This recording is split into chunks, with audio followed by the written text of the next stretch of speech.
Nous sommes rassemblés pour ce Shabbat le 12 juin, déjà le 12 juin. Eh bien, nous allons louer le Seigneur d'emblée et nous le louons. Moi, je le loue particulièrement parce que le message que Dieu m'a mis à cœur aujourd'hui est absolument fondamental, mes amis. Le titre du message, donc je dis deux mots, j'en ai déjà parlé en interne avant de commencer l'enregistrement de ce message, mais le titre du message sera le suivant: que manquait-il à Pierre? Et j'ajouterai, pour être un citoyen d'en haut et non plus un citoyen d'en bas. Parce qu'il manquait à l'apôtre Pierre quelque chose de fondamental, quelque chose qui, s'il ne l'avait pas reçu, ne pouvait pas faire de lui un citoyen d'en haut. Je m'explique, l'apôtre Pierre avait reçu le pouvoir de chasser les démons, le pouvoir de guérir les malades, de faire des miracles, il avait reçu tout cela, et ce sont des choses qui nous sont promises à tous d'ailleurs, encore aujourd'hui, de la même façon. Mais il manquait quelque chose à Pierre pour qu'il puisse devenir un citoyen d'en haut. Et je pense que c'est toujours vrai pour nous aujourd'hui. Être un citoyen d'en haut, c'est rentrer dans une dimension de relation avec Dieu où l'on est en état d'être à 100% en relation avec Dieu et en dépendance de Dieu. J'insiste, nous pouvons avoir le don de guérison, nous pouvons chasser les démons, nous pouvons, et d'ailleurs c'est pour ça que le Seigneur dira un jour, c'est clair, certains viendront vers moi et diront: nous avons chassé des démons, nous avons fait ceci, nous avons fait cela. Et Yeshua leur répondra: retirez-vous de moi, je ne vous ai jamais connu. C'est-à-dire, ils ont accepté Jésus comme sauveur, mais je ne pense pas qu'ils aient vraiment compris ce que signifiait avoir Jésus comme Seigneur. Alors vous allez dire: mais moi c'est fait. Attendez avant de répondre. Il n'était pas devenu ceux-là à qui Jésus va dire: je ne vous ai jamais connu. Il n'était pas devenu des citoyens d'en haut. C'est-à-dire qu'il n'était pas avec Christ dans les lieux célestes pour participer du projet de Dieu sur cette terre. Donc chasser les démons, guérir les malades, et tout cela c'est très bien, ce sont des choses promises à n'importe quel croyant, n'est-ce pas, qui a accepté Jésus, mais devenir un citoyen d'en haut nécessite une étape très particulière et extrêmement simple, mais à laquelle, semble-t-il, certains n'accèdent pas. Et nous allons voir de quoi il s'agit dans le message de ce matin. Mais avant, nous allons louer le Seigneur. Je vous ai donné un avant-goût du message. J'espère que vous voulez devenir des citoyens d'en haut et non pas des citoyens uniquement de la terre, parce que j'ai été choqué, littéralement choqué en construisant ce message. Je me suis rappelé de situations, n'est-ce pas, où je me suis trouvé confronté à toute une église et j'ai été obligé cette nuit, alors que je méditais, d'admettre le fait qu'aucun de ces nombreux jeunes qui étaient dans cette église et que j'avais devant moi, aucun n'était des citoyens d'en haut, c'était des citoyens de l'église d'en bas. C'est un problème énorme. Et nous devons vraiment, je pense, prendre attention au message que le Seigneur a pour nous aujourd'hui, parce que c'est extrêmement important. Extrêmement important. Parce que nous risquons, même si nous croyons que, voilà, le fait même de chasser les démons, de guérir les malades est suffisant pour faire de nous des citoyens d'en haut, nous nous sommes trompés, nous sommes mis le doigt dans l'œil jusqu'au bout. L'Écriture nous l'atteste. Jésus, Yeshua, a dit: ce n'est pas parce que vous avez chassé des démons, mais chasser des démons, rendez-vous compte que vous êtes des citoyens d'en haut, et peut-être même je ne vous connais pas. Alors c'est sérieux, c'est très sérieux, mais bon, comme nous sommes des gens positifs, on va trouver la porte d'accès pour être un citoyen d'O. Et vous allez voir que c'est une porte d'accès très simple, extrêmement simple, mais comme elle est simple, elle semble fermée pour beaucoup de cœurs. Et c'est dommage. Mais on peut toujours l'ouvrir. Il suffit de le vouloir. C'est le grand mystère du cœur des uns et des autres. C'est une porte toute petite. Toute petite, minuscule. D'ailleurs, le Seigneur dit, la porte qui mène au salut, au fait d'être un citoyen d'en haut, est une petite porte très étroite et beaucoup n'arrivent pas à passer cette porte parce qu'ils sont trop riches d'eux-mêmes, trop orgueilleux, trop remplis de beaucoup de choses. Alors que l'expression de cette porte étroite, nous allons la trouver aujourd'hui dans l'Écriture, n'est-ce pas, à travers l'apôtre Pierre, nous allons comprendre quelque chose de phénoménal et d'ultra simple. Mais voilà, nous louons le Seigneur, et j'avais à cœur de commencer la louange par ce chant. Notre Dieu est capable de nous délivrer. Amen. Nous avons passé une nuit très difficile. Ma femme et moi, nous avons fait beaucoup de rêves, beaucoup de choses, parce que nous sentons qu'il y a, comme toujours d'ailleurs, ça c'est un peu la résultante d'être un citoyen d'en haut. Là, évidemment, on participe en direct, écoutez bien ce que je vous dis, c'est important, on participe en direct de ce qui se passe en haut. Et en haut, eh bien, vous savez, il y a des combats que les citoyens d'en bas ne réalisent pas nécessairement. Et beaucoup de nos prières sont souvent des prières d'en bas. Ne sont pas des prières d'en haut. J'ai pas mal parlé de ça ces derniers temps, rappelez-vous, mais c'est un petit peu... voilà, on dit oui, c'est bien, c'est une belle parole, mais n'est-ce pas, on peut prier pour un sujet, et rappelez-vous combien de fois, je parle ici aux gens dans l'œuvre, bien sûr, combien de fois je dis, mais écoutez, ce qu'il faut, c'est décrocher la timbale dans les lieux célestes. Vous pouvez prier pour la guérison de quelqu'un. Si vous n'êtes pas attaché à Christ dans les lieux célestes, si vous n'êtes pas un citoyen d'en haut, vous n'aurez pas le discernement qui vous permettra de comprendre pourquoi la personne est malade. Vous voyez, vous allez juste prier pour l'effet, mais vous ne connaîtrez pas la cause. Et très souvent, notre vie spirituelle s'arrête aux effets, mais nous ne connaissons pas les causes. C'est-à-dire que nous ne sommes pas passer par la porte étroite qui nous amène en haut, à voir ce que Dieu voit. Attention, n'allons pas trop vite pour dire que parce que nous avons le Saint-Esprit, nous voyons nécessairement ce que Dieu voit. Ce n'est pas vrai. Beaucoup de gens baptisés du Saint-Esprit ne voient pas ce que Dieu voit, j'insiste. Ils sont baptisés du Saint-Esprit, ils pratiquent les dons spirituels, bravo, c'est très bien. Mais l'Écriture, je le répète, nous rappelle que ce n'est pas suffisant pour croire que l'on est un citoyen d'en haut. Alors on va y aller, et notre Dieu est capable de nous délivrer. Si vous n'êtes pas un citoyen d'en haut, et que vous pensez que vous ne l'êtes pas, eh bien, soyez intelligents, chantez avec moi, et dites, notre Dieu est capable de nous délivrer. Dieu est capable de te délivrer de ce qui t'empêche d'être aujourd'hui même, de commencer ta carrière de citoyen d'en haut. Mais si tu ne veux pas le croire, c'est dommage pour toi, c'est que tu es encore très lourd, très gros, très embarrassé de beaucoup de choses qui sont de la terre finalement. Je ne vais pas les répéter, c'est l'orgueil, c'est des tas de choses, enfin inutiles, bon, le monde, les passions et tout ce qui s'ensuit. Mais tu peux en être délivré aujourd'hui, mon frère, ma soeur. Il suffit de croire que Dieu veut le faire et que tu veux adhérer à ce que Dieu veut faire. Notre Dieu est capable de nous délivrer de la fournaise ardente, de la fosse au lion.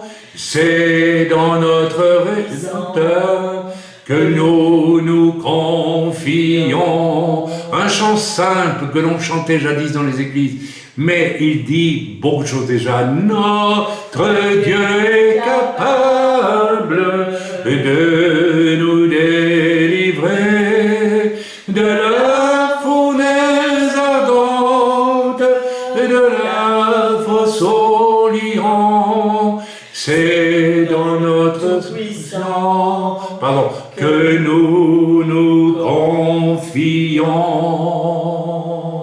Oh Seigneur notre Dieu, oui, nous te déclarons ces paroles simples comme des enfants peuvent le dire à leur Père dans les cieux.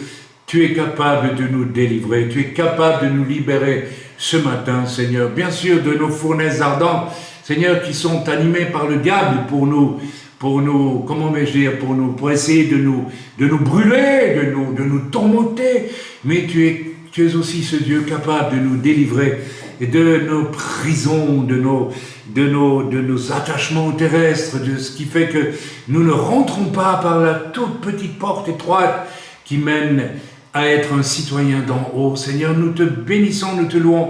Je te remercie parce qu'à travers ce message, tu as éclairé tant de choses de mon passé où j'ai compris que certaines étapes de ma vie avaient été nécessaires, des étapes qui m'ont troublé, qui m'ont dérangé, mais qui étaient nécessaires pour que je puisse accéder à la porte étroite. Je t'en remercie, Seigneur. Je te remercie pour mes échecs de jeune converti, mon échec de jeune croyant. Seigneur, dans les jours qui ont suivi, j'étais dans l'échec à cause du péché. Mais tu t'as utilisé ça pour, Seigneur, m'humilier, afin, Seigneur, que je sois brisé devant toi et que je puisse rentrer par la porte étroite. On ne rentre pas par la porte étroite autrement que par l'humiliation de comprendre qui on est, c'est-à-dire pas grand-chose de valable, pas grand-chose de sérieux. Merci, Père, parce que c'est ce que tu as permis dans l'histoire de Pierre que nous allons lire. Et Seigneur, nous voulons être attentifs à cela, parce qu'il y a un message d'une grande valeur dans ce message, dans le beau nom de Yeshua, ton Fils bien-aimé. Amen. Ine matov umanaim shevet achim gam yachad. Ine matov umanaim shevet achim gam yachad. Ine matov shevet achim gam yachad. Ine matov shevet achim gam yachad. Ine matov umanaim shevet achim gam yachad. Ine matov umanaim shevet achim gam yachad. J'ouvre l'espace maintenant pour que certains puissent louer le Seigneur. Chacun pour sa part. Vous ouvrez votre micro et vous louez le Seigneur. Amen. Par un chant, par une parole, des paroles de reconnaissance. Allez-y. Alléluia. Seigneur, nous te remercions parce que tu nous éclaires dans nos ténèbres, Seigneur. Tu nous montres la vérité, Seigneur, et tu nous fais avancer vers toi, Seigneur. Merci pour ce message qui vient, Seigneur, parce qu'il nous parle déjà, il nous donne déjà envie d'écouter. Parce que je crois que tu veux répondre à des prières, à l'envie des cœurs de se rapprocher de toi. Et tu nous donnes les solutions. Je te bénis, Seigneur, pour ce qui vient dans le nom de Jésus-Christ. Amen.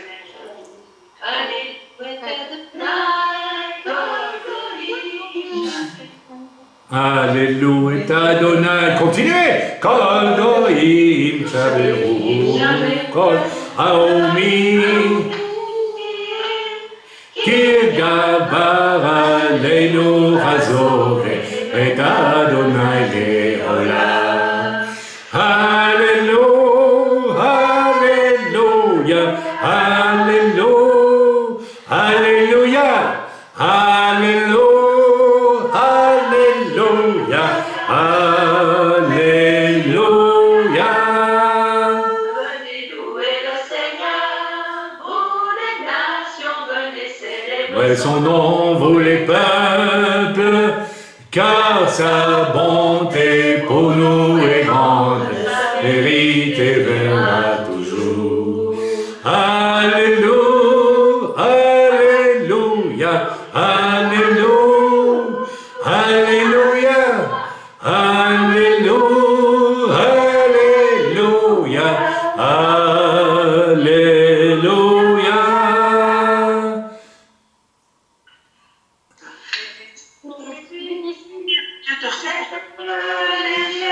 Non, attendez, parce qu'il y a quelqu'un qui voulait louer le Seigneur. Seigneur, c'est Daniel. Oh, pardon.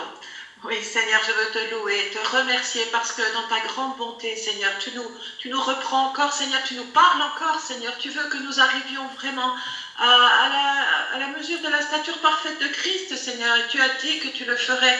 Et nous voyons dans ces messages actuels que tu le fais. Tu veux nous élever, nous faire entrer dans les lieux célestes avec toi. Et nous y sommes déjà en esprit, mais maintenant que ce soit manifeste, Seigneur. Merci, mon Dieu, mon Père, pour ton amour, Seigneur. Merci pour ton serviteur qui écoute ce que tu lui dis et qui le donne, Seigneur. Je te bénis et je te loue, Seigneur, mon Dieu. Amen. Amen. Amen. Vous chantiez, alors. Lève les yeux, contemple son visage merveilleux, et les choses de la terre pâliront peu à peu. Si tu lèves vers Jésus les yeux, Christ est pour moi un sauveur admirable, un conseiller, un ami merveilleux. Son nom béni n'a rien de comparable, et sur cette terre et là-haut dans les cieux. Vers Jésus, lève les yeux, contemple son visage merveilleux, et les choses de la terre liront peu à peu. Si tu lèves Jésus les yeux. Seigneur me donne une parole et me dit, oh, je connais la charge très lourde qui pèse sur ton cœur, qui pèse sur ton âme, qui pèse sur ton esprit. Je connais ces choses. Je connais ces choses et cette charge semble si lourde, si volumineuse. Et pourtant aujourd'hui, dit le Seigneur, aujourd'hui, dit le Seigneur, aujourd'hui, dit le Seigneur, je veux te proposer, je te propose d'entrer par la porte étroite.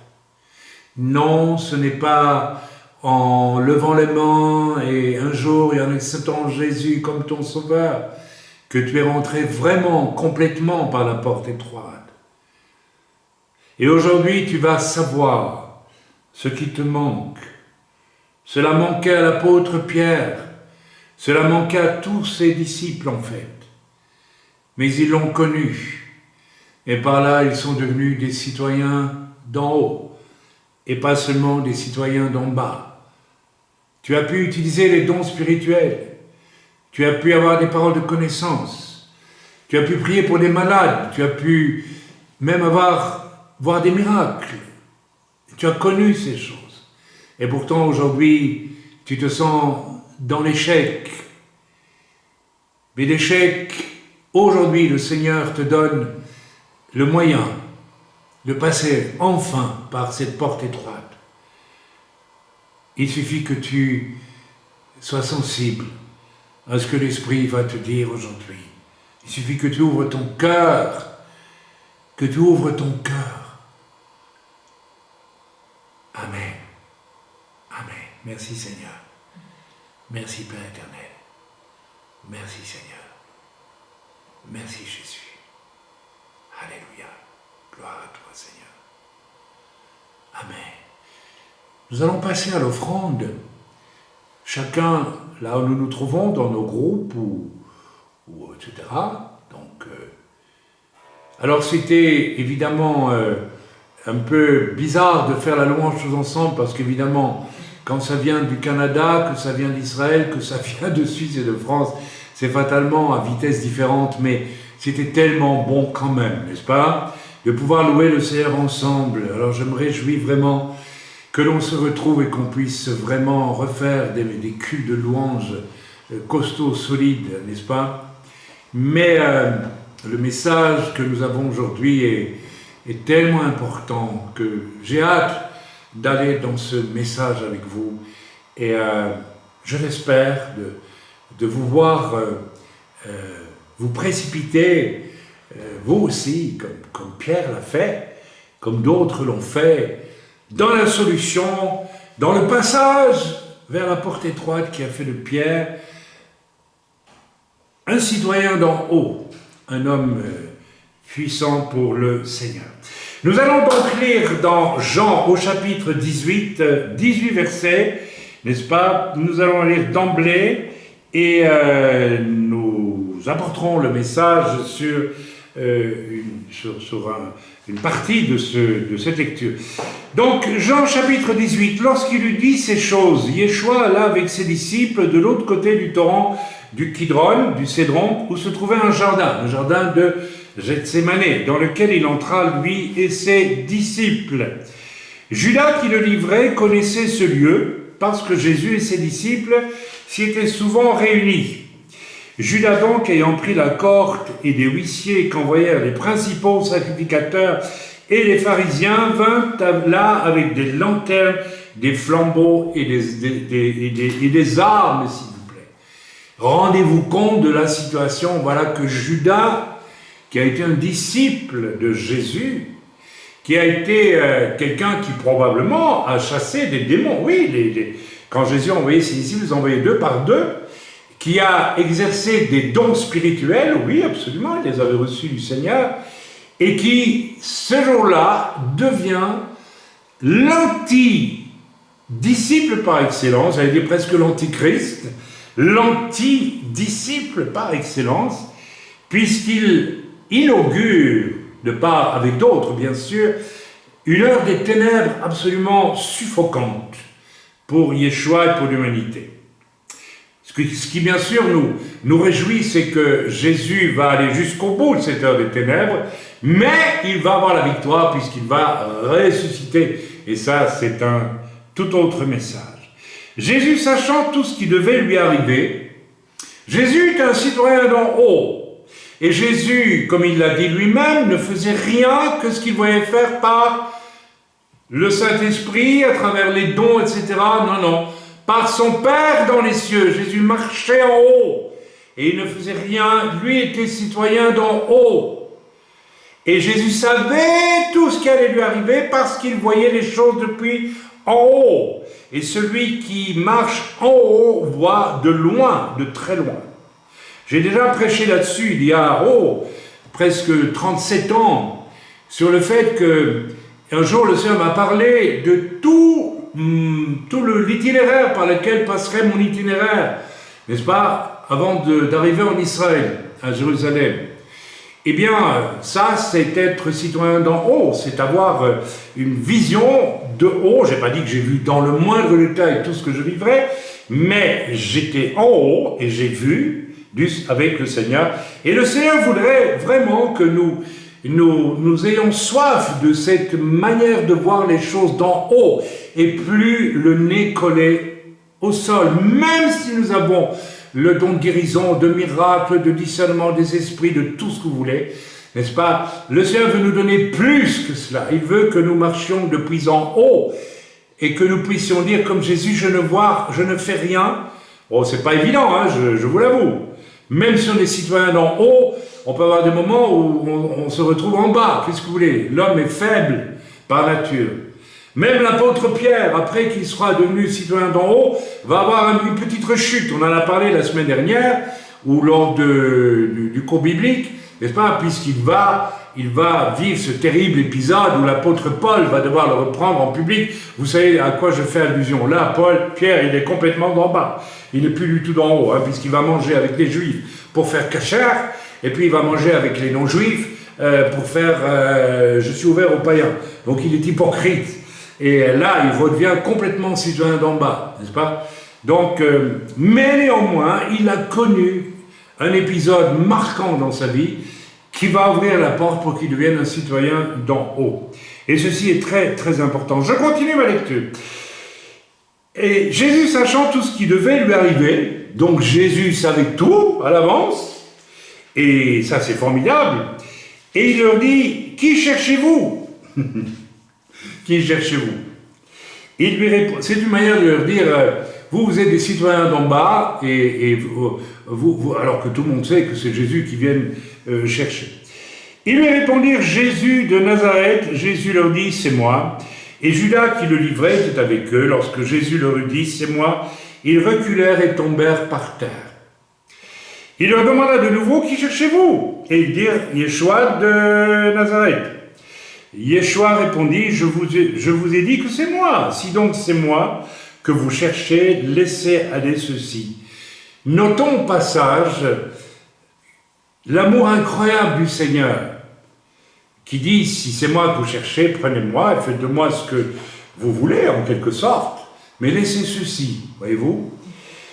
Ça va contraster terriblement avec un épisode qui va suivre, où Pierre, lui, va se comporter comme un lâche, n'est-ce pas? Nous connaissons ça. Jésus va lui dire, quand le coq aura fini de chanter, tu m'auras trahi 3 fois. Mais Jésus, lui, bon, c'est juste une parenthèse, parce que Jésus est un citoyen d'en haut. Et quand on est citoyen d'en haut, la vie des autres passe toujours après la nôtre. Il y a déjà là le départ d'un grand questionnement pour beaucoup de chrétiens qui ne fréquentent l'Église que pour eux, pour leurs besoins, pour leur bien-être, pour tout ce que vous voulez, de terrestre finalement. J'ai connu l'époque où on venait me trouver, vous pouvez prier pour que je trouve un mari. Je vais vous dire, écoutez, si c'est ça votre seule préoccupation, c'est terrible. Dieu saura vous donner le mari quand il aura décidé que vous pouvez en avoir un. Donc simplement attendez, bénissez Dieu, attendez. D'ailleurs, les vrais mariages que j'ai vu réussir, et dans l'œuvre par exemple, c'est lorsque les gens ont attendu. Et n'ont pas commencé à courir tous les prophètes de France, de Navarre et d'Estrémadure, je ne sais d'où, pour avoir une parole, pour dire ça y est, elle arrive, t'as dû le signer. Eh bien, ils ont mis ça de côté parce qu'ils ont choisi là d'être citoyens d'en haut. Ou plutôt, je les ai encouragés à être citoyens d'en haut et à chercher d'abord le royaume des cieux et sa justice, parce que tout le reste leur serait donné en plus. Bien. Voilà. Si donc c'est moi il dit ça afin que s'accomplisse la parole qu'il avait dite, je n'ai perdu aucun de ceux que tu m'as donnés. C'est admirable. La préoccupation du vrai serviteur, donc de chacun d'entre nous, c'est que ne se perde aucun de ceux que Dieu nous donne. Oh là là! Est-ce que nous pensons même seulement aux gens que Dieu nous donne? Ceux de nos familles, ceux de notre entourage, les collègues de travail, les gens, tout ça, toutes personnes que nous rencontrons chaque jour. Moi, je suis très sensible et très attentif à ça. Toute personne que je rencontre et à qui, et si j'ai l'occasion, et il faut la prendre l'occasion de témoigner, parce que si on attend, vous savez, on n'aura jamais l'occasion de témoigner. Mais là, ce sont des gens que Dieu me donne. Et donc, je dois avoir cette préoccupation, moi aussi, si je suis un citoyen d'en haut, qu'aucun de ces personnes ne se perde. Ça veut dire beaucoup de choses, beaucoup de choses. Voilà. Simon-Pierre, qui avait une épée, la tira, frappa le serviteur du souverain sacrificateur. Voilà l'homme d'en bas qui se déchaîne, bien sûr, c'est Pierre, et lui coupa l'oreille droite en plus. Vous vous rendez compte. Ce serviteur s'appelait Malchus. Jésus dit à Pierre, remets ton épée dans le fourreau. C'est très intéressant de voir que Yeshua ne le reprend pas et ne lui dit pas « Mais à quoi tu t'amuses? Tu n'as pas honte et c'est pas bien. » Il dit rien de cela. Il lui dit simplement « Remets ton épée dans le fourreau. » Qu'est-ce que ça veut dire quand le Seigneur ne nous reprend pas? Quand le Seigneur ne nous reprend pas, c'est que parfois il nous a déjà beaucoup repris et nous ne l'avons pas écouté. Mais ça peut être aussi parce qu'il prépare quelque chose, écoutez bien ce que je vous dis, de beaucoup plus fort, de beaucoup plus important et qui va venir. Parce que si, et ça va venir pour Pierre, nous allons le lire dans quelques instants, parce que si Pierre avait mis l'emphase, Yeshua avait mis l'emphase sur cette faute de Pierre, parce que quand même, c'est pas voilà. eh bien, cela aurait donné une emphase, n'est-ce pas, qui n'aurait pas permis, peut-être que Pierre, ne mette l'emphase sur ce qui allait venir et qui est bien plus révélateur de ce qu'il est. Parce que là, n'est-ce pas, il révèle l'homme charnel, bien sûr, on connaît ça. Et Yeshua de continuer, ne boirai-je pas la coupe que le Père m'a donnée à boire? Donc là, bien sûr, la cohorte, le tribun et les huissiers des Juifs se saisirent alors de Yeshua et le lièrent. Et ils se laissent lier, bien sûr. Ils l'emmenèrent d'abord chez Anne, car il était le beau-père de Caïphe, qui était souverain sacrificateur cette année-là. Et Caïphe était celui qui avait donné ce conseil aux Juifs. Il est avantageux qu'un seul homme meure pour le peuple. Je sais, il faudrait pouvoir s'arrêter sur ce verset extrêmement troublant, cette parole de Caïphe, mais ce n'est pas le message d'aujourd'hui, donc je ne m'y arrêterai pas. Simon-Pierre, avec un autre disciple, suivait Jésus. Allez, il suivait Jésus. Et beaucoup d'entre nous, nous suivons Jésus. Nous avons accepté Jésus, nous suivons Jésus. Certains même nous sommes baptisés du Saint-Esprit et nous faisons toutes sortes de choses qui sont bonnes, mais pas suffisantes. Pierre suivait Jésus. Beaucoup de chrétiens suivent Jésus. Je dirais que dans beaucoup de cas, ils ne suivent même pas vraiment Jésus. Ils suivent une église, ou ils suivent un pasteur, ou ils suivent une famille qui est chrétienne, mais ils ne suivent au fond rien du tout. Je vais jusque-là. Je vous en donnerai la preuve dans quelques instants. L'autre disciple qui était connu du souverain, et il entra, donc Pierre entra avec Yeshua dans la cour du souverain sacrificateur. Simon-Pierre avec un autre disciple suivait Yeshua. Ce disciple était connu du souverain sacrificateur et il entra avec Yeshua dans la cour. C'est probablement Jean, si j'ai bon souvenir, l'autre disciple. C'est pas dit ici, mais je le pense pour ma part, puisque on va retrouver Jean aussi au pied de la croix avec la mère de Yeshua. Mais Pierre resta dehors près de la porte. Vous voyez, Jean va rentrer, parce que c'est Jean là, va entrer dans la porte, mais Pierre déjà là, lui, il dit je veux bien suivre Jésus, mais bon, on va se mettre en spectateur, parce qu'on ne sait pas trop où ça va mener cette affaire.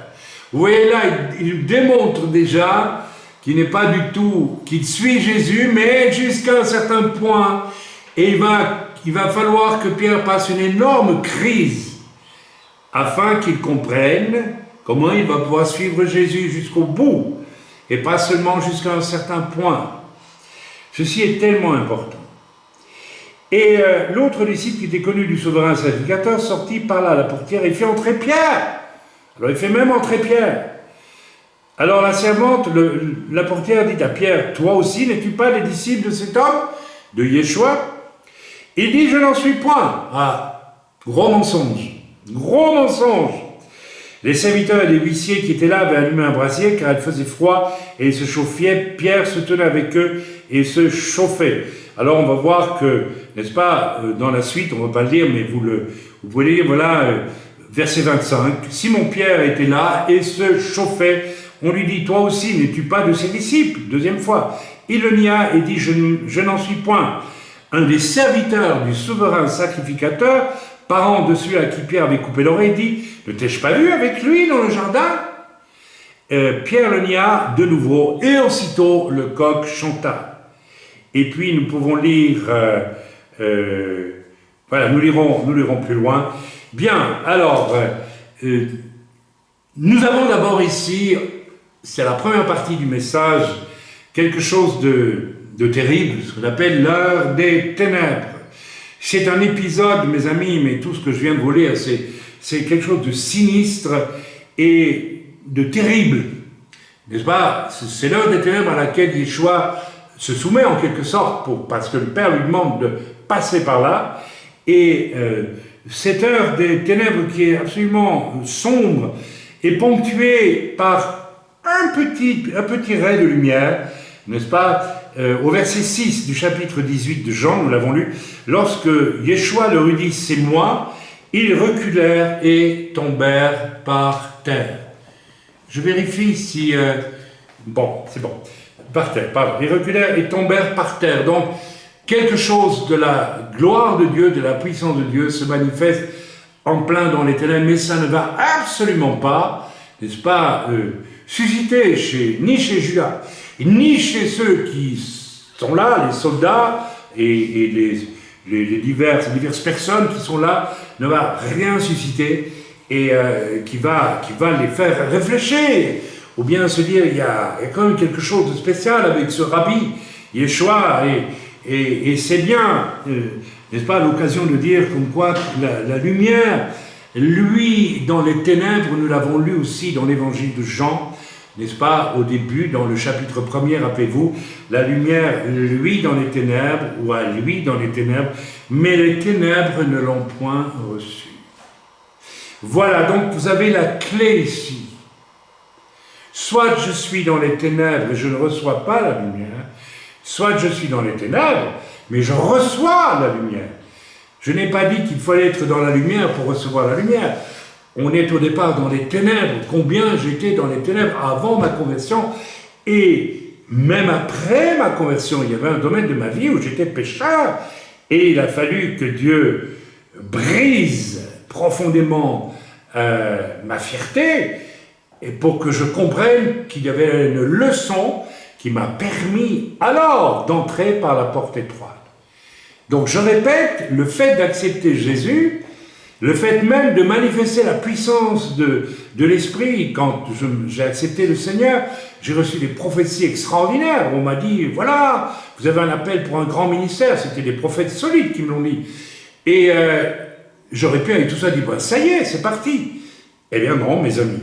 Il y avait un domaine de ma vie où j'étais pécheur. J'étais pécheur. Et je réalise aujourd'hui, avec le recul, combien le Seigneur avait permis la chose, prévu même la chose, de manière à m'amener à un certain point où Pierre va arriver aussi, nous le lirons. Mais nous en sommes ici à l'heure des ténèbres. Et la première partie du message est pour les serviteurs. Je ne sais pas s'il y a des pasteurs qui m'ont écouté ce message, parce que Yeshua, finalement, nous a dit, ce qu'ils m'ont fait, ou ce qu'ils me feront, ils vous le feront aussi. Alors, nous avons une première leçon, n'est-ce pas, à retirer. Un authentique serviteur qui marche, je dirais, en haut, et qui accomplit les desseins qu'il a vus, qu'il a reçus en haut, et qui les pratique sur la terre, est quelqu'un qui va passer par des ténèbres terribles par moments, parce que, vous savez, vous pouvez être un bon chrétien, rempli du Saint-Esprit, pratiquer les dons de l'Esprit et n'être nullement attaqué par le diable. Mais si vous marchez comme un citoyen d'en haut, alors là, vous pouvez vous attendre à de solides attaques venant de l'ennemi. Et les heures des ténèbres, vous en aurez. Vous en aurez, vous en aurez, vous en aurez, vous en aurez. Amen. Voilà. Donc tout serviteur de Dieu peut connaître même au terme de sa vie, et plusieurs fois au courant de sa vie de serviteur, si du moins il est un homme qui marche en haut et pas en bas. On peut être un homme religieux qui marche en bas et pas du tout un homme, n'est-ce pas, qui marche en haut avec le Seigneur dans les lieux célestes. Je crois que j'ai assez présenté la chose pour que l'on comprenne. Jésus, ici, dans ce terrible chapitre 18, est absolument seul. Et cette solitude, eh bien, elle est promise aussi à tout homme et à toute femme qui marchera en haut. Les hommes et les femmes que j'ai connus et qui étaient des gens qui marchaient en haut avec le Seigneur étaient au final de grands solitaires. Non pas qu'ils étaient orgueilleux ou indépendants, mais tellement combattus, tellement ignorés, tellement mis de côté. Vous savez, il suffit de voir l'infantilisme dans nombre d'églises où on ne le dira pas ouvertement, mais on le pense. Ah, j'ai 50 membres dans mon église, ça va. J'ai échappé à la catégorie des églises minables. Ça y est, bientôt on sera 100, bientôt on sera 200, et puis comme aux États-Unis, comme chez les Américains, on sera 10 000 dans l'église, ça, on sera une super église. Ça, c'est la marche au ras des pâquerettes sur la terre. Et si vous êtes, je vous le dis ouvertement, si vous êtes ce genre d'homme de Dieu, vous n'avez pas encore appris à marcher en haut. Et je peux vous garantir que je connais personnellement des responsables d'églises importants qui sont de véritables gamins je le dis clairement, des enfants qui jouent avec des jouets, et n'est-ce pas, qu'on appelle même les dons de l'esprit, etc., mais qui ne sont pas des gens qui marchent en haut. Amen. Celui qui marche en haut finira toujours, connaîtra une grande solitude, invariablement. Donc, je ne vais pas reposer la question une fois de plus, est-ce qu'il vaut mieux une église de 30 membres où les gens accèdent le plus possible, le plus souvent possible à la marche en haut, ou bien faut-il une église de 1000 membres ou de 10 000 membres où les chrétiens sont des gens qui marchent au ras du sol et de leur seul désir et besoin. Amen. Voilà. Jésus est seul et il est trahi par un fils de perdition. Donc il y a un fils de perdition qui le trahit. Et je pourrais développer ici des choses extraordinaires. Vous rencontrerez fatalement sur votre route des fils de perdition. J'en ai rencontré. J'ai rencontré des Judas au cours de mon ministère. Des fils de perdition. Si vous êtes un véritable enfant de Dieu, ne soyez pas surpris. Ne fuyez pas le moment où vous allez rencontrer des fils de perdition. Vous en rencontrerez. Il y a des Judas qui se baladent sur la terre. Ça dérange. Le message que je donne là, évidemment, ne va pas plaire à des tas et des tas de chrétiens, mais ça ne fait rien. C'est aussi le signe que vous marchez en haut. Et je vous garantis, si vous marchez en haut, eh bien, vous allez rencontrer des Judas qui vont essayer à tout prix, qui vont vous trahir, qui vont essayer de vous détruire, qui vont collaborer même avec les institutions religieuses qui vous environnent pour vous détruire. Exactement comme Judas l'a fait avec le Sanhédrin à l'époque de Jérusalem, quand Yeshua était sur la terre. Il est trahi, Jésus, trahi aussi par son plus virulent défenseur en parole, Pierre. Ah bon, Jésus, non, moi, Jésus, non, Seigneur, ça ne t'arrivera pas, c'est pas possible. Ben, vous connaissez tous le temps. En parole, il est un défenseur inconditionnel de Yeshua, mais en acte, là, c'est tout à fait autre chose. Alors là, nous avons parlé, je parle ici de l'heure de solitude infinie pour Yeshua, et je vous garantis qu'elle attend tous ceux qui marchent en haut. C'est une chose évidente, amen, avec les persécutions et tout ce qui s'ensuit, mais elle n'atteindra jamais cette heure de détresse. Nombre de croyants aujourd'hui qui vivent très confortablement leur vie chrétienne.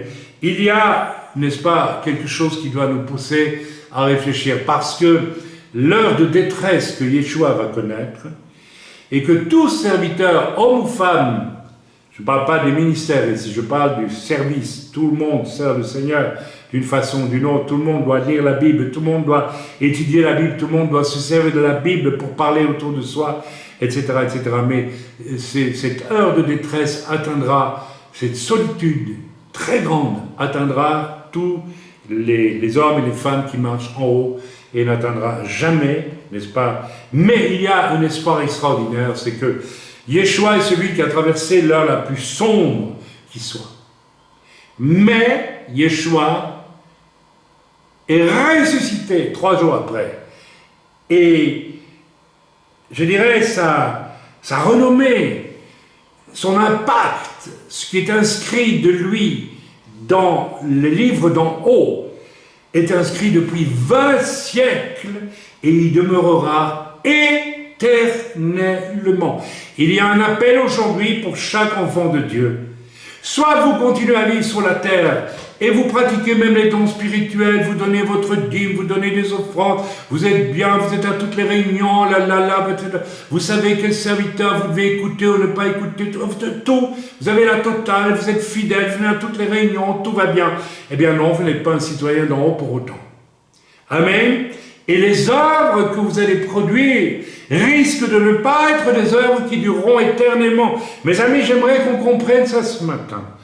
Le Seigneur nous appelle à produire des œuvres qui sont inscrites dans les lieux célestes et que nous captons parce que nous sommes les citoyens d'en haut et nous les pratiquons sur la terre. Combien je me bats dans l'œuvre chez nous pour essayer de vous faire comprendre que ce que le Seigneur veut de vous, c'est que vous pratiquiez vos propres œuvres d'en haut et pas seulement regarder à celles que moi je pratique.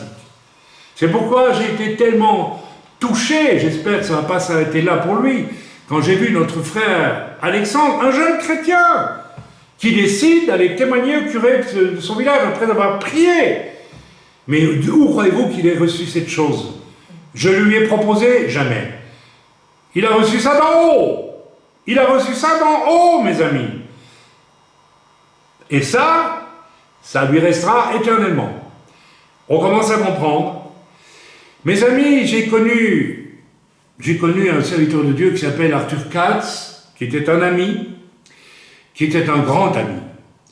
Et j'ai connu aussi à la fin de sa vie son désespoir, mais vraiment sa solitude et son désespoir, parce qu'il venait chez nous à la maison et il ouvrait son cœur, il nous disait qu'il était absolument désespéré. Je le vois encore nous dire, Chaim, le monde évangélique, c'est quand même un drôle de monde, c'est un drôle de monde. Il m'a dit, si je devais faire le tour de tous les endroits où j'ai vécu des malentendus, pour ne pas dire, il disait des malentendus par pudeur, mais en fait, il avait eu des problèmes, eh bien, il me faudrait un ministère à temps plein pendant 20 ans pour y arriver. Tellement il se sentait seul finalement, et dans une solitude terrible. Et Katz a terminé sa vie dans une grande solitude, moi je le sais. Il m'avait demandé, par exemple, de venir aux États-Unis pour répandre la bénédiction des pères. Et finalement, il m'a dit, j'aimerais que tu le fasses dans un groupe, mais parce que c'est une bande de rebelles. Une bande de rebelles. C'est-à-dire qu'ils attendaient du serviteur qu'il soit à leur service en permanence. Et donc, ils contestaient le fait que le serviteur puisse voyager dans le monde pour faire les œuvres que Dieu lui avait commandé de faire. Katz était un homme qui était avec Christ dans les lieux célestes, il était un homme d'en haut, et il faisait ce que Dieu lui demandait de faire. Il l'a payé très cher d'ailleurs, très cher. J'en étais témoin. Et donc, finalement, après avoir prié, le Seigneur m'a convaincu de ne pas aller répandre la bénédiction des pères dans ce milieu, parce que ça n'aurait servi à rien. Ça aurait été un cadeau, ça aurait été de la dorure sur de la moisissure. N'est-ce pas? Donc, voilà. Et Katz avait une équipe de 30 personnes autour de lui, à peu près, 25-30 personnes, et il a fini sa vie en me disant, c'est une bande de rebelles. C'est-à-dire qu'ils ne veulent pas avoir accès aux choses d'en haut. Pourtant, ils m'ont vu travailler, c'était sous-jacent ce que je dis là, mais c'était évident. Ils m'ont vu travailler comme cela, mais aucun d'entre eux n'a eu envie d'accéder à cela apparemment. Donc, il finissait sa vie, et il a fini sa vie dans une immense solitude. C'est très intéressant de voir que du temps de son vivant, il n'y a personne, à peu près personne qui invitait Katz en France. Mais je vais vous dire pourquoi on n'invitait pas. Parce que les gens qui lisaient Katz ou qui écoutaient les messages de Katz, ils avaient peur, je parle bien même de serviteurs de Dieu qui avaient peur de l'inviter parce qu'ils savaient qu'il allait dégommer pas mal de choses dans les églises où il viendrait prêcher. Parce qu'il viendrait avec un message d'en haut. Il était un véritable prophète, non pas un prophète qui annonce des carabistouilles à toute berzingue, à tout le monde pour faire du bien et du plaisir à tout le monde. Ce genre de prophète du coussinet, on en a tant qu'on en veut aujourd'hui, n'est-ce pas? Mais il était un prophète au sens le plus profond, le plus riche, le plus vrai du terme. Il ramenait l'Église là où elle devait être et non pas où elle rêvait d'être. C'est ça la véritable destinée du prophète. En ça, Katz était un vrai prophète et il était évidemment craint de partout et pas invité. Et puis le jour où il est mort, eh bien la gloire éternelle qui était sur ses œuvres a rejailli. Et tout le monde s'est précipité pour lire le livre de Katz, pour se dire voilà Katz ceci, Katz cela. Mais non, mais il est au Panthéon. Hein. Donc il est rentré dans sa gloire éternelle. Katz est au ciel. Et Katz est rentré dans la gloire éternelle des œuvres qu'il a accomplies et qui venaient d'en haut et qui ne venaient pas d'en bas. Ok? Voilà. Ça devrait, mes amis, à ce point, nous aider tous à réfléchir et songeons, nous, parfois, que notre vraie vie débutera dans l'éternité, notre vraie vie. Elle n'est pas sur cette terre. Notre vraie vie, ou alors on ne croit plus à rien du tout, on ne croit plus qu'à une espèce d'église comme ça, je ne sais pas moi, hangar sur la terre où on reçoit des bénédictions, mais ma vraie vie à moi, elle va commencer quand je serai au ciel. Après que je mourrai ou que je serai enlevé. Elle commencera là. Elle commencera là avec mon héritage, mon véritable héritage. Là où le Seigneur me dira, toi, retire-toi, je ne t'ai jamais connu, parce que j'aurais pratiqué uniquement peut-être des dons spirituels, et je les pratique tous les 9. Eh bien, ce n'est pas une garantie. Ou alors, Dieu me dira, rentre bon et fidèle serviteur. Voilà les œuvres qui étaient commandées d'en haut, et pas par un programme d'église ou de que sais-je d'autre, et que tu as pratiqué. Au nom de celle-là, tu rentres, et la gloire éternelle t'accompagne. Ces œuvres-là dureront éternellement. Mes amis, la communion des saints à laquelle nous sommes appelés au ciel, c'est une communion d'hommes et de femmes qui auront pratiqué des œuvres qui demeureront éternellement à côté de l'œuvre essentielle de Yeshua qui demeurera éternellement. Waouh, quel appel, mes amis, mais quel appel! Ça devrait vous, je ne sais pas, ça devrait vous saisir. Notre vraie vie ne va pas être sur cette terre, elle va débuter là-haut. Amen. Eh bien, mes amis, il y a là de quoi revoir toutes nos priorités dès aujourd'hui sur cette terre. Tout ce que vous vivez sur cette terre, si votre but est là, et même votre vie chrétienne, si vous voulez la vivre sur cette terre et rien sur cette terre, sans chercher vraiment les choses d'en haut. Et les choses d'en haut, c'est les choses pour vous personnellement. Quand on prêche les choses d'en haut, tout le monde dit, ben oui, les choses d'en haut, Dieu va nous révéler ceci, Dieu va nous révéler ça. Mais non, c'est pas ça.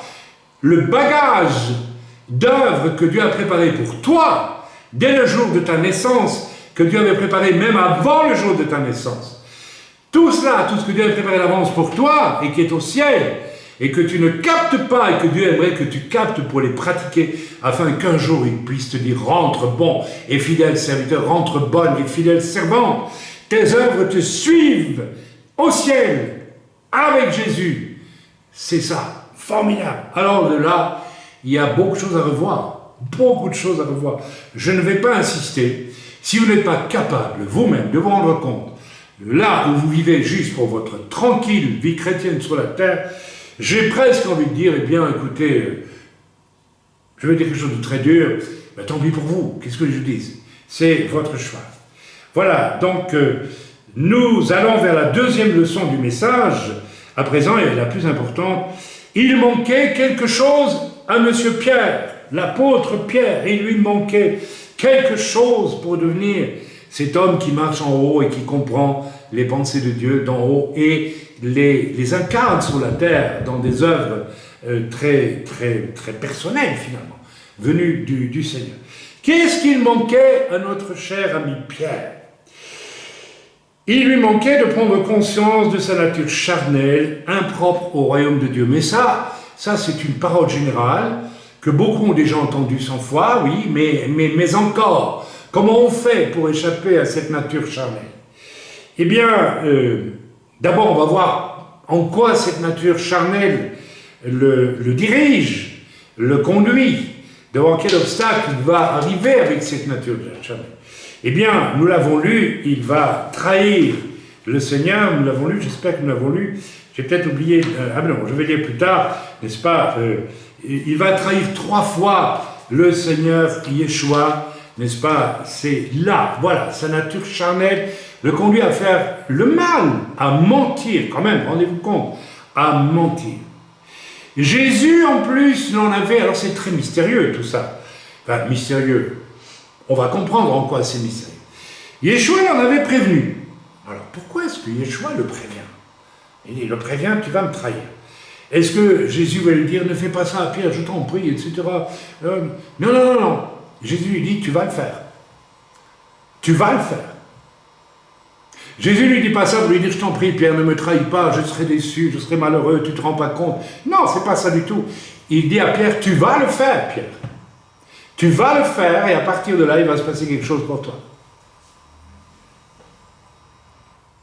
Ce n'est pas un hasard, comme quelqu'un me l'a demandé récemment, qu'à 3 reprises, il va mentir et renier Jésus, Et même avec imprécation, nous dit l'Écriture. Donc, violemment, furieusement, il va pécher lourdement, Pierre. Très lourdement. Et qu'à 3 reprises, lorsque Jésus est ressuscité, il va lui demander, Pierre, m'aimes-tu? Il n'y a pas de hasard, bien sûr. Yeshua veut juste savoir s'il a compris, s'il est devenu enfin un citoyen qui marche avec les pensées d'en haut et pas les pensées de la terre. Et c'est pourquoi que Yeshua lui dira, paie mes brebis. À partir de maintenant, tu peux paître mes brebis, mais avec les pensées d'en haut, pas les pensées religieuses de la terre. Mes amis, nous pouvons être pasteurs, je le dis ouvertement, et paître le troupeau comme des hommes, et non pas comme des hommes de Dieu. Il y a une nuance colossale entre les deux. Il vaudrait mieux, si vous n'êtes pas un homme de Dieu, je le dis ouvertement, arrêtez ce que vous faites. Et priez le Seigneur, soit de devenir vous-même des hommes de Dieu, soit que Dieu suscite des hommes de Dieu qui puissent s'occuper des âmes. Oui, je sais, je vais loin dans ce que je dis, mais ça ne fait rien. Alors, bien sûr, dans ces paroles de Jésus, il y a un premier degré qu'on peut tous avoir, c'est « Oh, le vilain Pierre qui ment avec imprécation, qui renie Jésus, qui... C'est pas beau, c'est pas beau, c'est pas beau, c'est pas beau. C'est pas beau du tout. C'est moche, c'est même affreux. Ok. Mais ça nous renseigne sur le fait que Pierre, le grand apôtre Pierre, qui va devenir le grand apôtre Pierre, est d'abord un homme pécheur. Et que vous tous qui m'écoutez, et moi qui vous parle, nous sommes à la base des gens capables du pire, tout simplement. Et vous avez déjà le début de la clé de ce qui est un faux mystère. C'est que certains veulent bien l'admettre, d'autres jamais. Et là, vous avez la clé. Vous avez la clé. Vous avez la clé pour rentrer dans le royaume d'en haut. C'est de reconnaître la vérité vous concernant. C'est la clé. J'y viendrai en quelques instants. Jésus l'en avait prévenu. Avant que le coq chante, tu m'auras trahi 3 fois. Et on peut dire que Jésus le prévient avec une certaine emphase quand même. Il lui dit, avant que le coq chante, tu m'auras trahi 3 fois, Pierre. Il le prévient. Pourquoi est-ce que le Seigneur parle comme ça à Pierre? Eh bien, il parle comme ça à Pierre, je l'ai dit, parce que, n'est-ce pas? Alors ça, c'est la lecture où nous avons eu le premier degré. Et la première réaction que nous avons, c'est « Oh, mais c'est vilain ce que Pierre fait là ». Le deuxième degré, c'est de comprendre que la trahison de Pierre, elle est permise et même voulue par Dieu, oui, voulue, pour que Pierre prenne conscience de ce qu'il est. Elle est permise par Dieu, elle est même mise en scène par Jésus lui-même. En parole, il le prévient. Il est comme un metteur en scène qui dit à l'acteur, tu vas faire ceci. Et il le fait, s'il vous plaît. Donc c'est vraiment permis par Dieu, et je dirais même voulu par Dieu, n'est-ce pas, afin que Pierre puisse avoir une prise de conscience de sa vraie nature. Et c'est sur cela que tant achoppent. Ils ne veulent pas voir la vérité de leur vraie nature.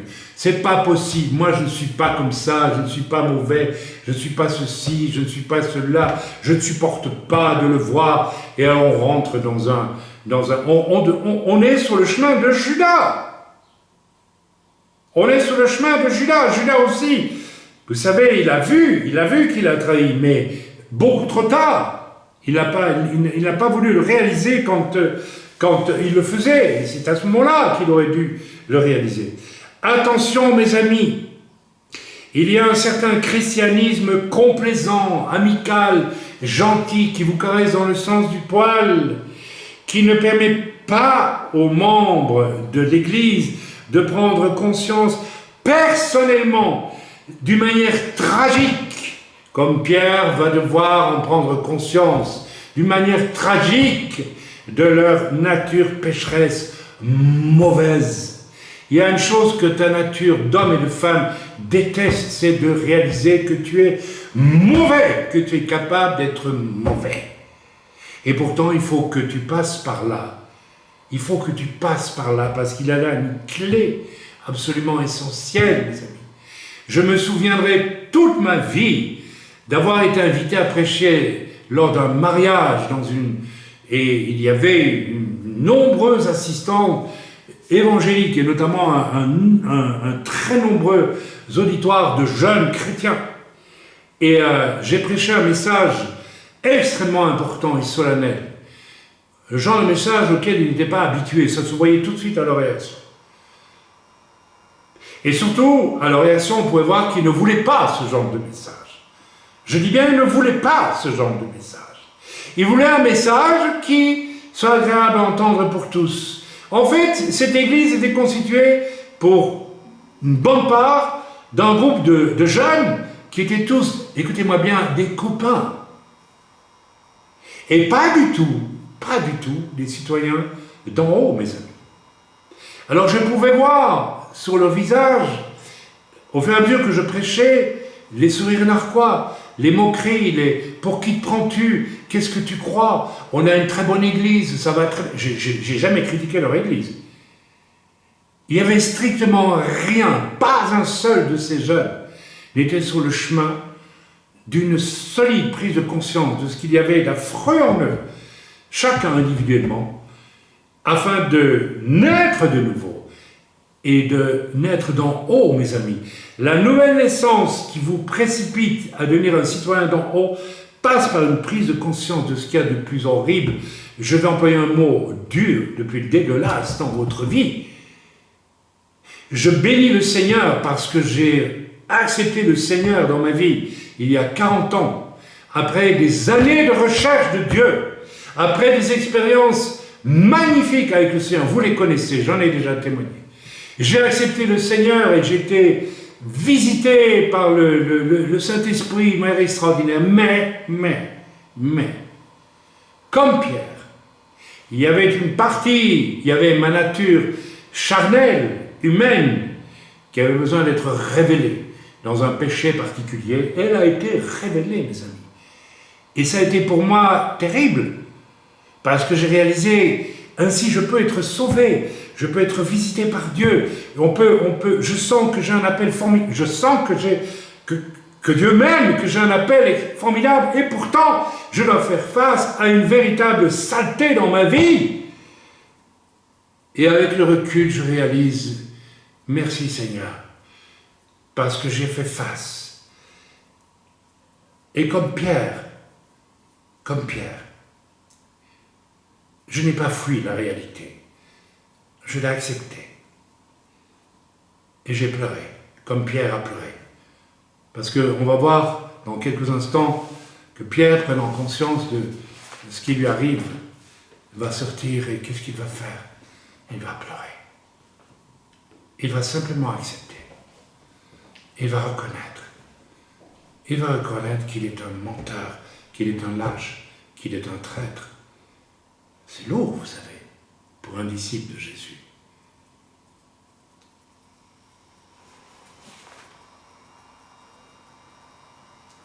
Lisons ensemble. Que manquait-il donc à Pierre? Il manquait à Pierre de se voir lui-même en face, de voir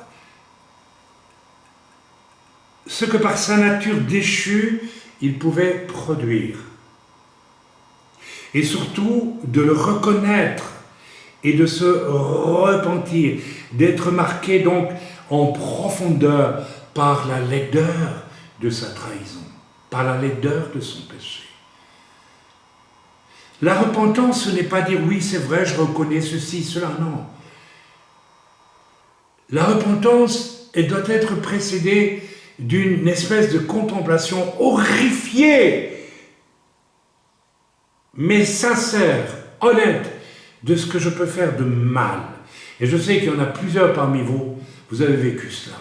Vous avez vécu des choses pas jolies du tout, même après votre conversion. N'est-ce pas? Eh bien, c'est le moyen que le Seigneur a utilisé pour vous amener à être des citoyens non. Oui, parce qu'autrement, vous seriez rentrés dans la carrière, je dirais, chrétienne, n'est-ce pas, sans aucune prise de conscience. Voilà. En ce sens, la parole de Yeshua adressée à Pierre. Tu es Pierre, et sur cette pierre, je bâtirai mon église, prend un sens extraordinaire. Tu es Pierre, tu es ce personnage qui ne se rend pas compte de ce qu'il est, mais je vais faire en sorte, organiser, parce que tout ça est organisé par Dieu, hein, la trahison de Pierre, tout. Je vais permettre tout cela, je vais même te prévenir, Pierre, je vais même un peu l'organiser avec mon Père dans les cieux. C'est cet ordre-là, oui, bien sûr, c'est cet ordre-là, afin que tu prennes conscience de comment, n'est-ce pas, je peux construire mon église. Eh bien, mon église, quand Jésus dit, tu es Pierre, sur cette pierre, je bâtirai mon église. L'église du Seigneur, elle est bâtie avec ceux qui sont passés par ce test de la réelle conviction de péché, du dégoût d'eux-mêmes, du profond dégoût d'eux-mêmes, qui va engendrer une repentance toute simple, sincère, du fond du cœur, et donc une réelle nouvelle naissance. On peut dire qu'à partir de ce moment-là, tu rentres vraiment dans l'église. Non pas l'église visible sur la terre, l'église qui est au ciel. L'église de ceux qui auront marché toute leur vie avec les pensées du Père. Lisons à présent Luc, chapitre Luc 22, verset 54 à verset 62. On va lire simplement le dernier verset, le verset 62, parce que, n'est-ce pas, ce passage de Luc répète ce que nous avons déjà lu, mais nous allons lire, n'est-ce pas, au verset 62.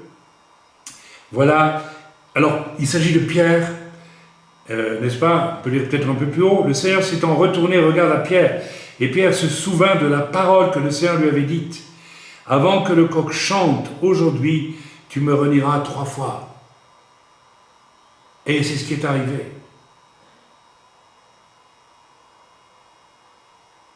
Et étant sorti, il pleura amèrement. Et il découvre honnêtement qu'il est un sale type, un traître, un menteur. Et quel menteur! Avec imprécation. Non, je ne connais pas ce Jésus. Alors qu'il disait, ah non, Jésus, moi je te suivrai jusqu'au bout. Hein. Mais dans les faits, il va découvrir, et c'était nécessaire. Et il est sorti et il pleura amèrement. Vous savez, il pleura amèrement est absolument capital. Ça veut dire que du cœur, il a reconnu sa réalité. Il croyait être un disciple du Maître et découvre qu'il est surtout un homme mauvais. Il y a une bonne partie de lui qui est mauvaise, je veux dire même sa nature est mauvaise. Parce que c'est tout Pierre, ça. Le vantard, mais devant le moment difficile, c'est tout le contraire. Alors, le fait que Pierre sort et qu'il pleure amèrement est absolument capital. Mes amis, j'aimerais que vous fassiez attention, parce que si vous vous sentez repris par le Seigneur, et si le Seigneur vous dit, mais arrête de me cacher ton péché, arrête de me faire croire que tu es un bon chrétien, tu sais très bien que ce n'est pas vrai, tu sais très bien de quoi tu es capable.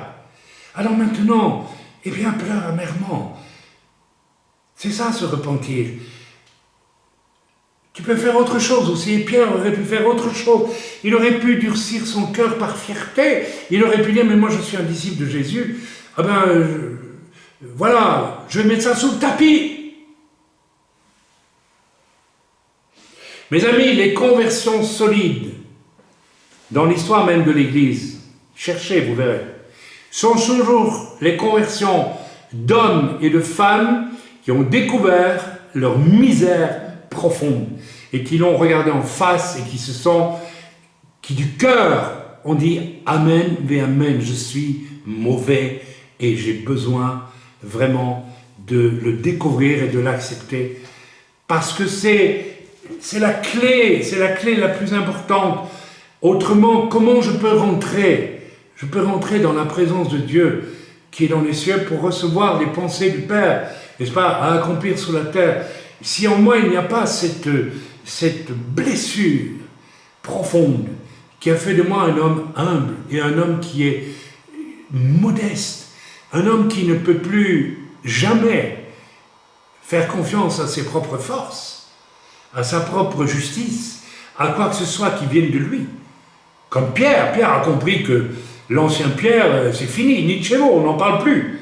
Cet homme, ce bravache qui voulait faire ceci, qui faisait des bonnes œuvres, etc., terminé. Pierre comprend que tout ça ne peut pas fonctionner. La clé pour accéder au fait d'être d'en haut et plus être sur terre, c'est l'humilité, mes amis.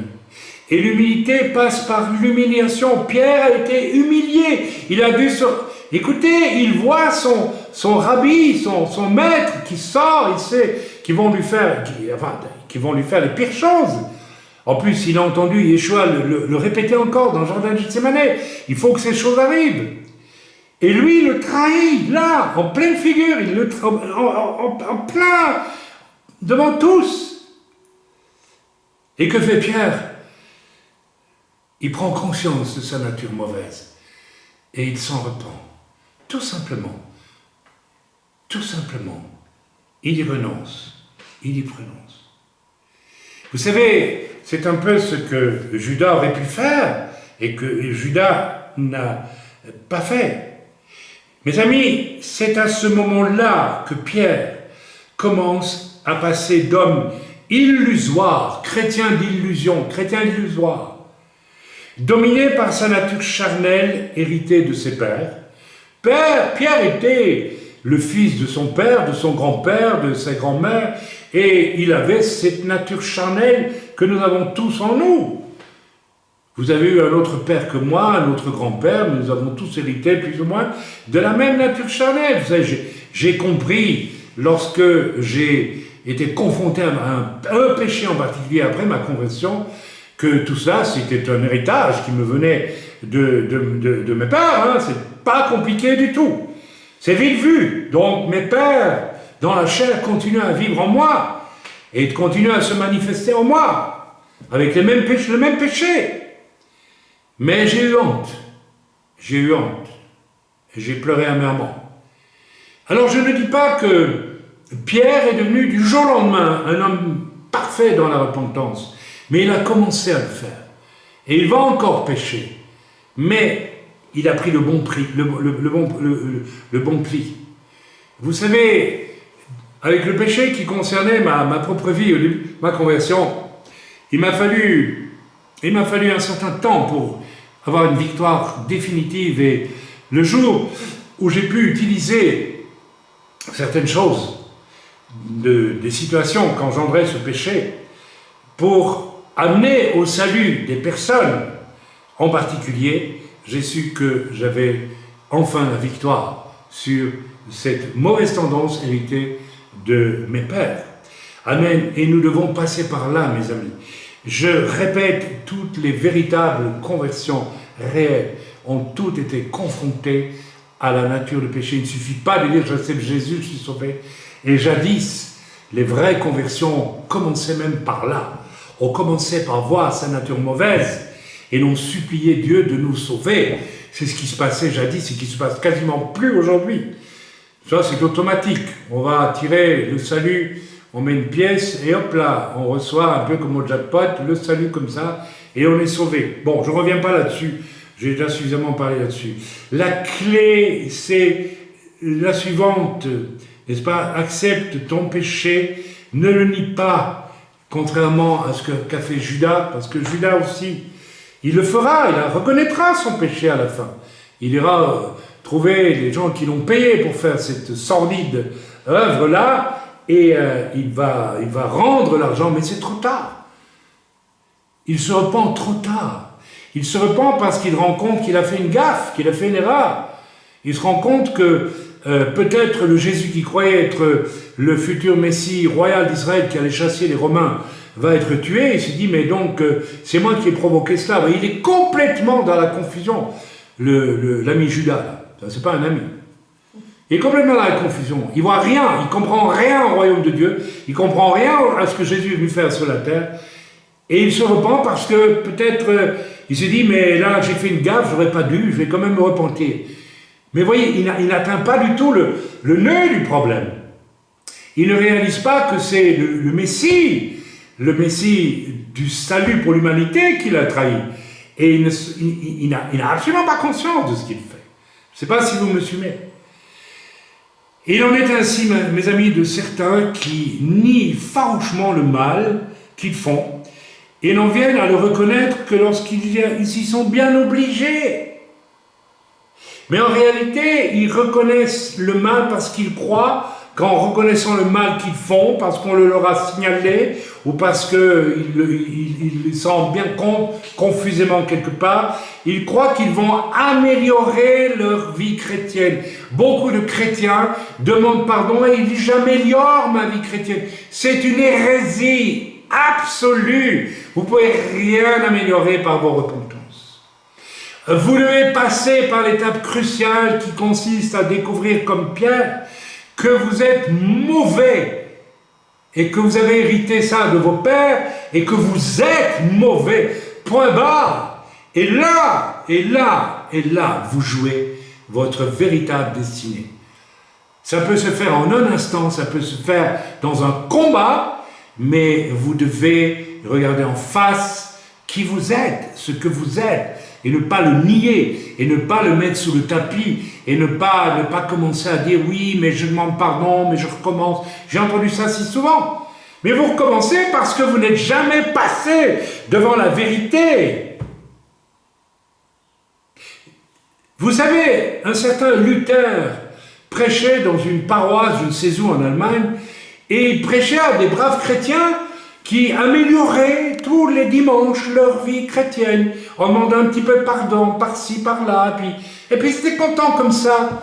Et Luther s'est fâché, il leur a dit, mais vous me rendez malade, sortez d'ici, messieurs, allez coucher avec une prostituée, et vous serrez. Et alors, bon, ils n'ont pas fait, bien sûr, mais vous saurez ce qu'est le mal, vous n'avez jamais vu que vous êtes pécheur, vous ne le voyez pas, vous ne voulez pas le voir, vous ne voulez surtout pas le voir. Vous ne voulez pas le voir. Vous ne voulez pas le voir, vous le resterez. C'est tout, vous êtes enfermé. C'est votre choix, c'est le choix de Judas. C'est le choix de Caïn, contrairement au choix d'Abel. Amen, c'est l'éternel le problème. Donc c'est à nous de choisir, mes amis. Alors, nous allons lire Jean 18, verset 18, et nous finirons le message là-dessus, parce que je trouve qu'il illustre très bien ce que je suis en train de vous dire. Voilà, donc Jean, donc verset 18, chapitre 18 de Jean, eh bien, les serviteurs et les huissiers qui étaient là avaient allumé un brasier, car il faisait froid et ils se chauffaient. Pierre se tenait avec eux, il se chauffait aussi. Eh bien, mes amis, j'ai le sentiment que il en est ainsi pour beaucoup de chrétiens qui sont insensibles à toute forme de culpabilité juste et qui ne comprennent pas que le Seigneur veut qu'ils passent par là. Veut qu'ils passent par là. Parce que c'est là le premier pas qui vous fait passer par la porte étroite. C'est une porte étroite. C'est une porte humiliante par laquelle vous devez passer. Autrement, vous ne rentrez pas dans le royaume de Dieu. Vous n'y rentrez pas. Vous ne pouvez pas y rentrer. Vous pouvez même, je le répète, avoir les dons de l'esprit et tout cela si vous ne passez pas par cette étape où vous réalisez que vous êtes mauvais. Et je répète, les grands ministères, n'est-ce pas, que l'on étudie, de réveil, etc., sont tous passés par cette étape-là. Lisez les biographies, vous verrez. C'est très clair. C'est très clair. Je pense rien qu'à, même si je ne vais pas le prendre comme référence pour tout, mais enfin, c'était quand même un homme de Dieu, n'est-ce pas, comment il s'appelait, voilà, d'Afrique du Nord, c'est pas Augustin, voilà, que son nom m'échappe. Ce père de l'Église qui pendant, jusqu'à ses 30-35 ans à peu près, vivait comme un débouché. Et puis sa mère qui était chrétienne priait pour lui et un jour il a regardé en face qu'il était un débauché. C'est Saint-Augustin, je pense, oui, c'est Saint-Augustin. Mais sa vie chrétienne a commencé parce qu'il a vu ce qu'il y avait de mauvais en lui. Il ne fréquentait pas l'église, il s'en fichait complètement, il s'amusait bien. Mais beaucoup d'entre nous, nous sommes dans l'église et nous croyons que tout va bien, nous allons améliorer notre petit statut par des petites repentances, par de ceci, par toutes sortes de choses, la fidélité, des bonnes œuvres que nous faisons, et blablabla, et blablabla, et blablabla, et nous n'avançons pas d'un iota, nous n'entrons pas dans le royaume de Dieu, mes amis. Il faut vraiment, n'est-ce pas? Alors, je viens de vous lire, Pierre se tenait avec eux et se chauffait aussi. C'est un peu une image pour moi de beaucoup de chrétiens qui se tiennent dans l'église et qui se chauffent dans l'église. Je viens à l'église parce que j'y suis bien, parce que ça me fait du bien. Combien de fois j'ai entendu ça? Et c'est bien que vous veniez à l'église, parce que ça vous fait du bien. Mais si c'est votre seul objectif, si vous n'avez pas un autre objectif que ça, vous risquez d'arriver un jour au ciel et que le Seigneur vous dise « Je ne t'ai jamais connu ». Je ne sais pas ce que ça veut dire « Je ne t'ai jamais connu ». Est-ce que vous allez en enfer? Je n'en sais rien. Je n'ai pas la réponse. Est-ce que vous allez au ciel dans une case sans rien du tout de très formidable? Mes amis, je n'ai même pas envie de poser ce genre de questions. Je crois que nous avons compris à quel point il est important, mais vraiment important, n'est-ce pas, de passer par cette porte étroite. Il y a quelque chose qui m'a frappé quand la première fois j'ai visité Bethléem, à l'époque où c'était toujours Israël. Et j'ai visité l'église à la Nativité. Et puis c'est très intéressant parce que les chevaliers croisés, qui n'étaient certainement pas des chrétiens nés nouveaux, pour la plupart, rentraient dans cette église, où les Sarrasins, ils rentraient à cheval, tagalac.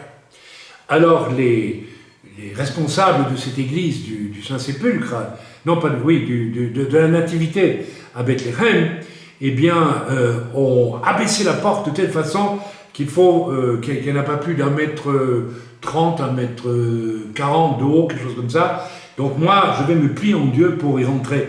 Je trouve que c'est une image formidable. On ne rentre pas dans le royaume de Dieu autrement que par une porte abaissée, mes amis. Et pour ça, il ne faut pas dire « Oui, Seigneur, je veux rentrer par la porte abaissée. Oui, je suis d'accord. » Non. Quand se présente à toi cette nature mauvaise qui est la tienne, arrête de réagir comme un cheval orgueilleux qui se cabre et qui refuse de voir la vérité en face. Regarde ce que tu es en face. Et fais comme Pierre, si tu en es capable. Sors et pleure. Même si tu ne pleures pas, qu'au fond de ton cœur il y ait de la honte.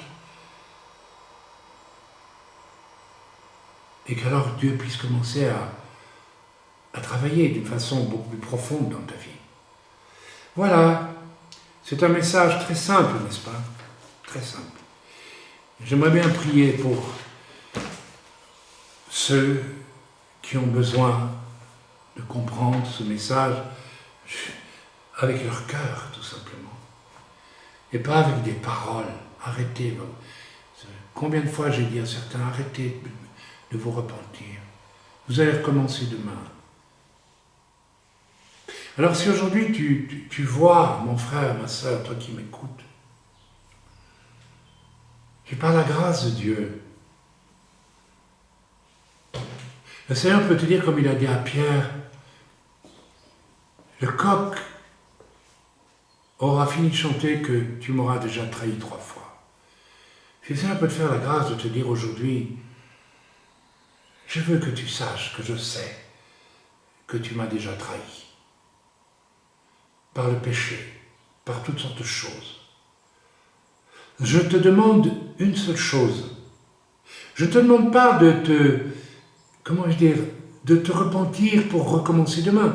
Je te demande d'être honnête avec moi, dit le Seigneur. Est-ce que tu peux le regarder en face, tel que moi je le vois? Pierre a regardé sa trahison telle que Jésus l'a vue.